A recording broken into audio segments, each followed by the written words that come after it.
The world is full of true crime stories that most of us have never heard of, as many of these scary stories fall under the radar when more popular cases dominate the front pages of news outlets and social media sites.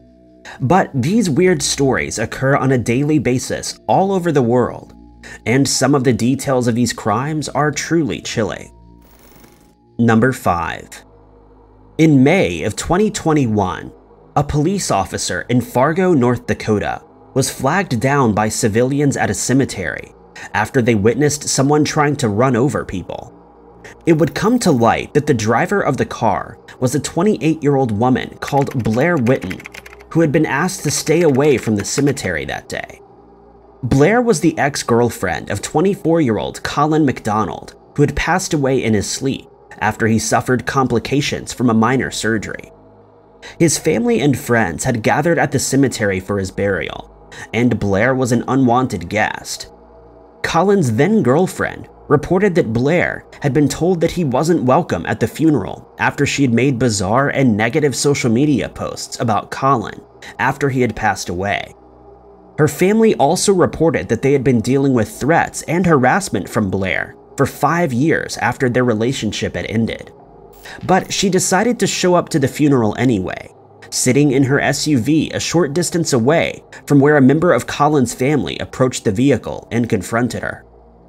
Asking why she was there, Colin's mother, Joanne McIntyre, stated that she had heard people screaming and saw Blair driving her car through the cemetery at about 50 miles per hour. Blair told police that she felt threatened and decided to take off in her vehicle. But in doing so, she recklessly aimed her car at people in the cemetery, including some who weren't even there for Colin's funeral. Amazingly, no one was hurt in the incident, and Blair was charged with 1 count of misdemeanor reckless endangerment. She entered a guilty plea and was given credit for the 95 days that she had already spent in jail. But it would soon come to light that this wasn't her first run-in with the law.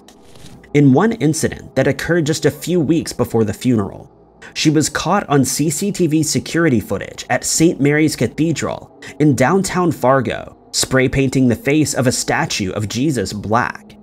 In that case, she was charged with misdemeanor criminal mischief, but was released on the condition that she attends future hearings. Some of her other crimes include preventing arrest, possession of illegal substances, simple assault on a police officer, causing willful damage to property, criminal trespass, and refusing to halt, to name just a few. Number 4. On the 31st of May 2020, 48-year-old Rodney Wheeler called 911 and reported that his wife, 44-year-old Julie Wheeler, had fallen over a cliff at the Grandview State Park. The couple was visiting the park with their son when the tragic accident occurred. Julie's family would later claim that she'd been searching for an earring that she had lost when she lost her balance and fell into the New River Gorge, and she was nowhere to be found. A search effort was quickly organized by multiple organizations, including the National Park Service and local authorities. Rodney also posted to Facebook, stating that Julie was missing. The post read, quote, "I'm heartbroken and lost right now, but I have to have faith. Please give us time to work through this, and please keep us in your thoughts and prayers." After 3 days of fruitless searching, investigators decided to check electronic devices inside the couple's home after securing a search warrant. They were hopeful that calls, messages, or social media posts would lead them to her whereabouts, but what they found was far more chilling. While searching their house, which is located in Beaver, investigators opened a closet and found Julie hiding inside. It had all been a scheme devised by the couple and their son to help Julie avoid a prison term in an unrelated case. Julie had been a caretaker to someone suffering from spina bifida, and she'd been found guilty of submitting fraudulent applications to the Veterans Administration that contained false statements regarding the length of time she'd been looking after the patient. She was also facing a prison term of up to 10 years, and would have to pay hundreds of thousands of dollars in restitution. And so she and her husband and son decided to fake her disappearance to avoid the charges, and they planned to go on the run to start a new life elsewhere. Both Julie and Rodney were arrested, and they faced charges of conspiracy to commit a felony, conspiracy to commit a misdemeanor, and filing a false emergency report. Rodney was sentenced to 2 months behind bars, followed by 6 months of home confinement. Julie was ultimately sentenced to 54 months in prison, and she was ordered to pay restitution of $289,000 in her previous fraud case. Number 3. In June of 2022, 18-year-old Logan Smith from Florida had gathered a strange assortment of items: a belt from a robe, a rubber mallet, and an Axe deodorant can. And he had placed the items together in the driveway of his house between 2 parked vehicles.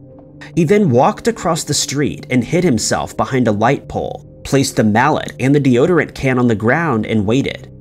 Soon, a jogger appeared, as he did most mornings, and as he passed by, he was unaware that he was about to be attacked. Logan bolted out from behind the pole and ran after the jogger, tossed the robe's belt over his head, and attempted to strangle him.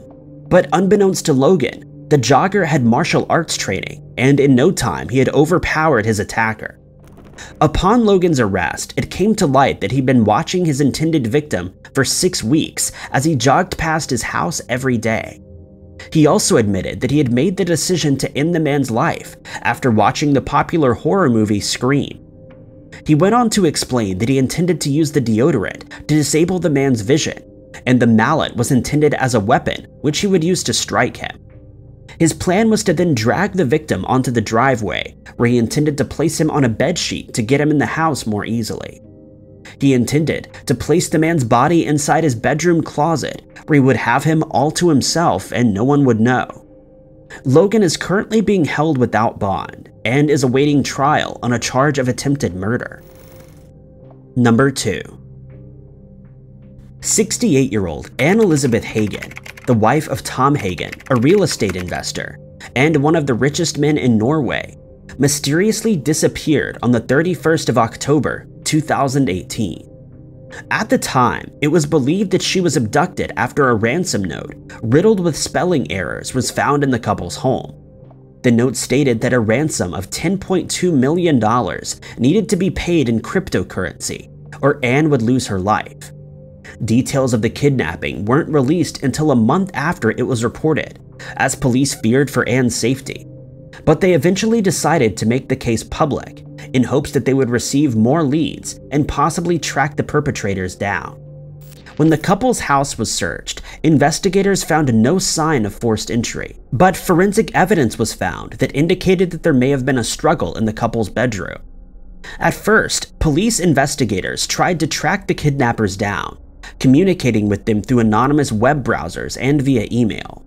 But they soon changed the focus of their investigation to one of murder, after no signs were found that Anne was still alive, and the kidnappers stopped communicating with them altogether. As they worked through their different theories on what may have happened, they realized that the kidnapping was very likely staged to cover up the fact that Anne had lost her life, and it seemed likely that Tom was involved. They theorized that the kidnapping claim was merely a bid to sidetrack investigators from the actual crime that had been committed, and Tom was arrested as he drove to work in April of 2020. Photos taken at the couple's house show investigators searching the property after his arrest, and it was reported that several cardboard boxes had been removed from his workplace at the Futurum building in Rasta. Tom was held by police for 4 weeks, as they believed there was a chance that evidence could be destroyed if he was released. They also believed that multiple people were involved in the scheme, since Tom was at work at the time of her disappearance, though he maintains that he had nothing to do with the crime.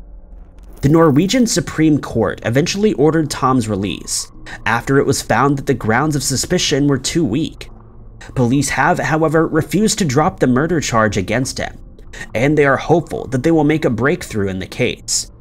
Anne remains missing, and her disappearance remains an unsolved mystery. Number 1. The true crime story involving Kelly Peters started in February of 2011 when an anonymous caller contacted the police in Irvine, California. Kelly was the president of the PTA at her daughter's school, and on the 16th of February, she was asked to look after a class of karate students, as their teacher was stuck in traffic. As she led the students through their warming up exercises, she was told by the school administrator that a policeman was asking for her at the front desk. She immediately panicked, thinking that something may have happened to her husband, a traveling wine salesman. But to her surprise, the officer asked for her car keys. He stated that they had received a call from a man stating that Kelly had been driving erratically and that he had seen illegal substances in her car. She told the officer that she had been inside the school when the call was made at 1:15 p.m. But when the officer searched her SUV, he found 3 bags of illegal substances behind the driver's seat. When other members of staff were interviewed, they confirmed that Kelly arrived at 12:40, and when the number of the anonymous caller was dialed, there was no answer. Investigators decided to listen to the phone call one more time, and found that the man, who called himself Vijay Chandrasekhar, suddenly switched to an Indian accent during the call. The call was traced, and it was found to have been made from the ground floor business office of the Island Hotel in Newport Beach. When surveillance footage was checked, a man was seen making the call, and he was identified by the school's principal as Kent Easter, a well-known lawyer. When he was questioned, he revealed that he had a run-in with Kelly when his son was berated at the school for being slow. He said he and his wife Jill had lodged a complaint and left it there, but this wasn't true. It would turn out that Easter held a grudge against Kelly, and previously printed and handed out derogatory flyers about her in a bid to have her removed from the school's PTA. When the couple's DNA was found on the illegal substances, it became clear that they had planted it in Kelly's car, and they were arrested. Jill was sentenced to serve 120 days in jail, while Kent received a sentence of 180 days. They were also ordered to pay $5.7 million in damages to Kelly. Thank you guys so much for watching. If you liked this video, be sure to hit that like button. Also, don't forget to subscribe and click that notification bell to keep up to date with all of our future uploads. But my name is Ty Knotts, and I'll catch you guys in the next video.